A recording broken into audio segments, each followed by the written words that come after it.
Hello दोस्तों, आपका स्वागत है आपके अपने चैनल घरेलू उपचार नुस्खे में।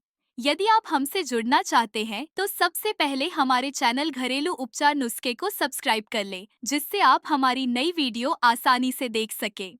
दोस्तों, कहा जाता है कि एक बार दुर्वासा आर्ष देवताओं से मिलने आए और वहां उनकी मुलाकात देवराज इंद्र से हुई। उन्हें देखकर दुर्वासा अर्षि बड़े खुश हुए और अपने गले से फूलों की माला निकालकर इंद्र को पहना दी। लेकिन अहंकार में चूर देवराज इंद्र ने वह माला अपने गले से निकालकर अपने ऐरावत हाथी के सिर पर डाल दी। इसके बाद जो कुछ भी हुआ वह देवताओं के लिए किसी बुरे सपने से कम नहीं था, और यहीं से नींव पड़ी हिंदुओं के सबसे बड़े पर्व महाकुंभ की। दोस्तों, महाकुंभ दुनिया भर में एक ऐसा धार्मिक पर्व है जहां एक बार में लाखों लोग एक साथ इकट्ठा होते हैं। कहा जाता है कि महाकुंभ का दृश्य अंतरिक्ष से भी दिखाई पड़ता है। और तो और इसे यूनेस्को ने भी वर्ल्ड हेरिटेज साइट करार दिया है। लेकिन ये महाकुंभ है क्या? इस शब्द का मतलब क्या है? इसका दुर्वासा, आर्षि और देवराज इंद्र से क्या संबंध है? क्या इसकी कहानी समुद्र मंथन से भी जुड़ी हुई है? तो आइए, आज मैं आपको बताने वाला हूं महाकुंभ से जुड़ी हर वह बात जो आपको पता होनी चाहिए।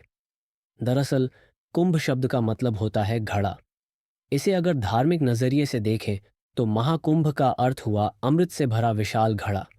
दोस्तों, इस पर्व को धूमधाम से मनाने के लिए भारत के 4 पवित्र स्थलों प्रयागराज, हरिद्वार, उज्जैन और नासिक में महाकुंभ का आयोजन किया जाता है। और इस बार यह महाकुंभ मेला उत्तर प्रदेश के प्रयागराज में लगने वाला है। हिंदू धर्म के लोग इस मेले में गहरी आस्था रखते हैं और देश विदेश से लाखों श्रद्धालु इसमें हिस्सा लेने के लिए आते हैं। इसके पीछे एक मान्यता भी है। कहा जाता है कि यहाँ स्नान करने से सभी पाप नष्ट हो जाते हैं और व्यक्ति को मोक्ष की प्राप्ति होती है। लेकिन यहाँ पर एक सवाल उठता है, आखिर महाकुंभ का यह मेला 1444 साल बाद इस बार क्यों लग रहा है और इसकी शुरुआत कैसे हुई? तो दोस्तों, इसके पीछे एक दिलचस्प और पौराणिक कहानी बताई जाती है। हमने आपको वीडियो की शुरुआत में एक कथा सुनाई थी। आइए अब उस कथा को जरा विस्तार से समझते हैं। तो जैसे कि हमने आपको बताया, एक बार महर्षि दुर्वासा जब देवताओं से मिलने पहुंचे तो उनकी मुलाकात देवराज इंद्र से हुई। उस समय इंद्र अपने दिव्य हाथी ऐरावत पर बैठे थे और अपनी ही धुन में मग्न थे। इंद्र को देखकर दुर्वासा आर्षि बहुत प्रसन्न हुए और अपने गले से फूलों की एक माला निकालकर उन्हें भेंट कर दी। लेकिन अहंकार में डूबे इंद्रदेव ने वह माला निकालकर अपने ऐरावत हाथी के सूंड पर रख दी। अहंकार में चूर देवराज इंद्र को इस बात का अंदाजा भी नहीं था कि उन्होंने कितनी बड़ी गलती कर दी है। ऐसे में अब यह गलती देवराज इंद्र और पूरे देवताओं को काफी भारी पड़ने वाली थी। क्योंकि देवराज इंद्र का हाथी ऐरावत था, तो आखिर एक जानवर को क्या पता कि महर्षि दुर्वासा कौन है और इस माला की क्या अहमियत है। ऐरावत ने वह माला अपनी सूंड से पकड़कर नीचे फेंक दी, और यही नहीं, उसने उसे पैरों तले कुचलना भी शुरू कर दिया। महर्षि दुर्वासा वहीं खड़े थे और ये सब उनकी नजरों के सामने हो रहा था। ये देखकर उन्होंने खुद को काफी अपमानित महसूस किया और उनकी आंखों में क्रोध की ज्वाला धधक उठी। गुस्से से तिलमिलाए दुर्वासा आर्षि ने देवराज इंद्र को श्राप देते हुए कहा, इंद्र, तुम देवताओं को बहुत अहंकार हो गया है। जा, मैं तुझे श्राप देता हूं। जिस अहंकार में चूर होकर तूने मेरा तिरस्कार किया है, उसी अहंकार के कारण तेरी सारी संपत्ति, ऐश्वर्य और साम्राज्य तुझसे छिन जाएगा। महर्षि दुर्वासा का यह श्राप सुनकर देवराज इंद्र बुरी तरह भयभीत हो गए। उन्होंने महर्षि से क्षमा मांगने की गुहार भी लगाई, लेकिन दुर्वासा आर्षि का श्राप अब बदला नहीं जा सकता था। फिर क्या था? दुर्वासा आर्षि के इस श्राप का असर जल्द ही दिखने लगा। श्राप की वजह से सभी देवता धीरे धीरे कमजोर पड़ने लगे और इस स्थिति का राक्षसों ने पूरा फायदा उठाया।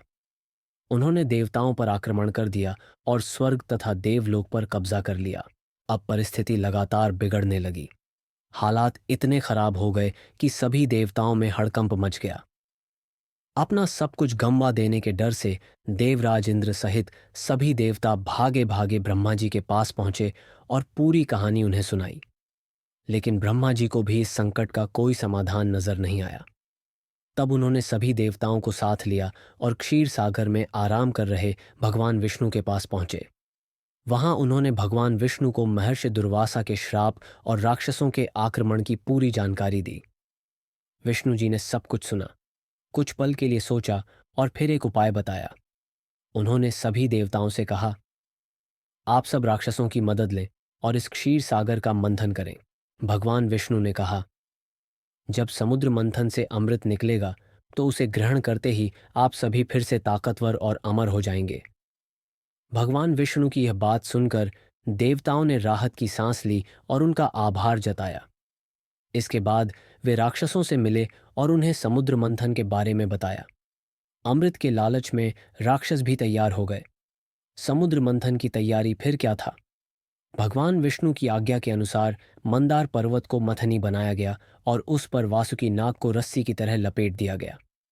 इसके बाद समुद्र मंथन शुरू हुआ। देवता और राक्षस वासुकी नाग के दोनों छोरों को पकड़कर एक साथ समुद्र मंथन करने लगे। कुछ समय बाद ही समुद्र से अद्भुत और चमत्कारी चीजें निकलने लगीं। समुद्र मंथन से निकले चमत्कारी रत्न और घटनाएं। समुद्र मंथन के दौरान तरह तरह की अद्भुत वस्तुएं निकलने लगीं। सबसे पहले निकला हलाहल विष, जिसके प्रभाव से पूरी सृष्टि में हाहाकार मच गया। इस भीषण संकट से सृष्टि को बचाने के लिए स्वयं महादेव प्रकट हुए। उन्होंने विष को अपने गले में धारण कर लिया। विष के प्रभाव से उनका कंठ नीला पड़ गया और तभी से वे नीलकंठ कहलाने लगे।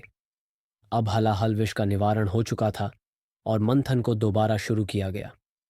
समुद्र मंथन से प्रकट हुए दिव्य रत्न और देवी देवता, सुरंगी गाय, उच्छैश्रवा घोड़ा, कौस्तुभ मणि माता लक्ष्मी, जिन्होंने भगवान विष्णु को वरमाला पहनाई और उनकी अर्धांगिनी बनी, आयुर्वेद के जनक भगवान धन्वंतरी, जो अमृत से भरा हुआ कुंभ कलश लेकर प्रकट हुए। अमृत कुंभ को लेकर देवता और राक्षसों में युद्ध। जैसे ही राक्षसों ने अमृत कुंभ को देखा, उनकी नीयत बदल गई।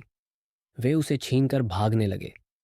इस अमृत कलश को लेकर देवताओं और राक्षसों के बीच लगभग 12 दिनों तक भयंकर युद्ध हुआ। इस बीच इंद्र के पुत्र जयंत को मौका मिला और उन्होंने अमृत से भरा कुंभ लेकर भागना शुरू कर दिया। कुंभ पर्व की पौराणिक कथा कहा जाता है कि जयंत जब अमृत कलश लेकर भाग रहे थे तो उनकी यात्रा के दौरान अमृत की कुछ बूंदें धरती पर गिर गईं। ये बूंदें 4 पवित्र स्थानों पर गिरीं: प्रयागराज, गंगा, यमुना और सरस्वती संगम तट।